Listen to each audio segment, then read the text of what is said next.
Evet, Apple herkesi şaşırtarak 37.999 TL'lik MacBook Neo'yu duyurdu. İlk bakışta cihaz oldukça cazip görünüyor. Bildiğiniz gibi yıllardır macOS işletim sisteminin en uygun fiyatlı cihazları MacBook Air'lerdi. Şimdi ise Neo neredeyse yarı fiyatına yeni bir MacBook sunuyor gibi. Fakat yıllardır MacBook kullanan biri olarak bu cihazı harika bir fırsat olarak önermek çok zor. Kağıt üzerinde Neo ilginç bir cihaz. 13 inç ekran, A18 Pro chip ve macOS işletim sistemi. Ama işin gerçeği şu ki Apple bu fiyata ulaşabilmek için bir sürü temel özelliği de budamış durumda.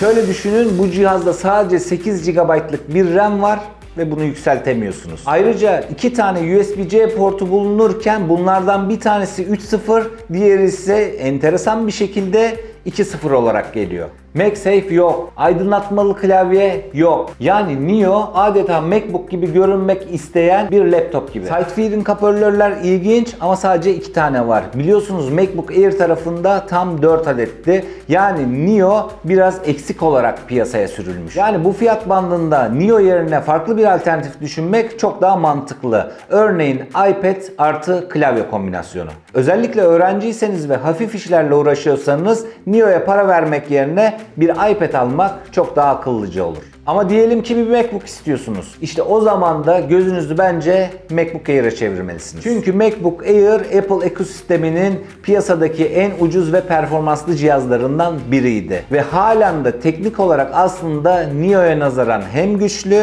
hem de uzun ömürlü bir seçenek sunuyor. İşte tam da bu yüzden Neo ile MacBook Air'e karşılaştırmamız gerekiyor. Performans kısmına gelecek olursak Neo'da bulunan A18 Pro işlemcisi tek çekirdek testlerinde etkileyici görünebilir. Ama unutmayın ki çok çekirdekli performansı ve bellek bant aralığı oldukça sınırlı. Bu da Photoshop, Final Cut veya çoklu görevlerde Neo'yu bana sorarsanız biraz daha kullanılmaz hale getiriyor. Evet, internette geziniyorsunuzdur, basit ofis işleriyle ilgileniyorsunuzdur veya web üzerinden Notion gibi uygulamaları kullanıyorsanız Neo yeterli olabilir. Ama biraz daha performans istiyorsanız Air hala çok daha akıllı bir seçenek. Burada küçük ama önemli bir ekleme yapmak istiyorum. Madem Mac performansından bahsediyoruz, size anlatmak istediğim bir uygulama var. Videomuzun sponsoru Clean My Mac.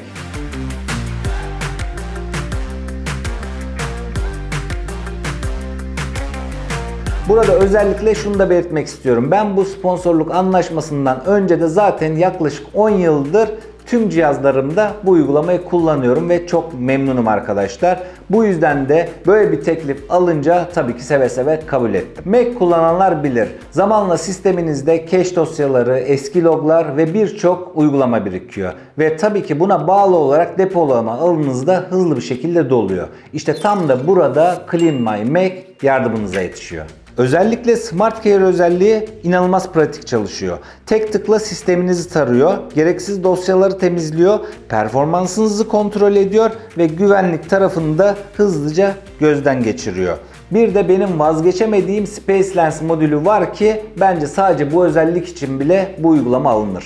Bu özellik aslında depolamalarınızı tamamen görsel bir harita olarak sizlere sunuyor ve saniyeler içerisinde de hangi dosyanın ne kadar yer kapladığını net bir şekilde görebiliyorsunuz. Eskiden biliyorsunuz büyük dosyaları bulmak için klasör dolaşmak gerekiyordu. Burada ise hepsi tek bir ekranda karşınıza çıkıyor ve küçük bir mouse hareketinizle bunları temizleyebiliyorsunuz ve gerçekten de inanılmaz zaman kazanıyorsunuz. Uygulamaya yeni gelen Cloud Cleanup özelliği de oldukça kullanışlı olmuş. iCloud veya diğer bulut depolamalarınızda bulunan gereksiz dosyalarınızı bulup temizlemenizde size yardımcı oluyor. Tüm bu özellikleri ve daha fazlasını Clean My Mac uygulamasının arayüzünden basit birkaç mouse hareketinizle gerçekleştirebiliyorsunuz. Uygulamanın linkini açıklamalar kısmına bırakıyorum. Merak edenler oradan inceleyebilir. Şimdi isterseniz MacBook Neo'ya geri dönelim. Ekran kısmına baktığımızda ise aslında beklediğimden biraz daha iyi bir panelle karşılaşıyoruz. Fakat burada da sRGB renk gamı ile sınırlı bir seçenek sunulmuş bize. Yani MacBook Air'lerdeki gibi P3 geniş renk gamıtı desteklenmiyor. Peki bu ne demek oluyor? Yani fotoğraf veya video düzenleme gibi renk isteyen işlerde doğru rengi yakalamanız biraz zor gözüküyor. Neo'nun renk seçenekleri ise tamamen genç bir nesile hitap ediyor. Pembe, sarı, indigo ve klasik gümüş. Ama burada şunu da söylemem gerekir ki bu gösterişli renk seçenekleriyle biraz da bilgisayarın eksikliklerini gidermeye, yani gözünüzü boyamaya çalışmışlar. Depolama ve RAM tarafında da Air'in avantajı açık. Neo'nun temel modeli 256 GB ve 8 GB'lık RAM ile geliyor.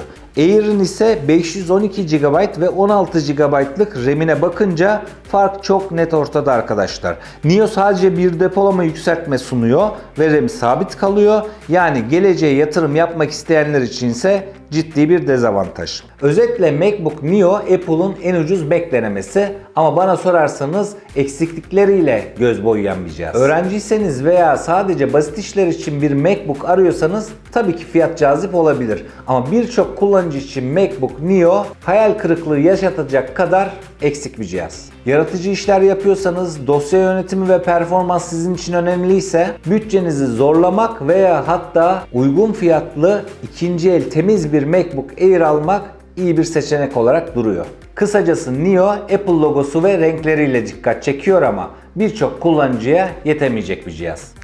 Sonuç olarak bir Neo almayı düşünüyorsanız bence bir kez daha düşünün.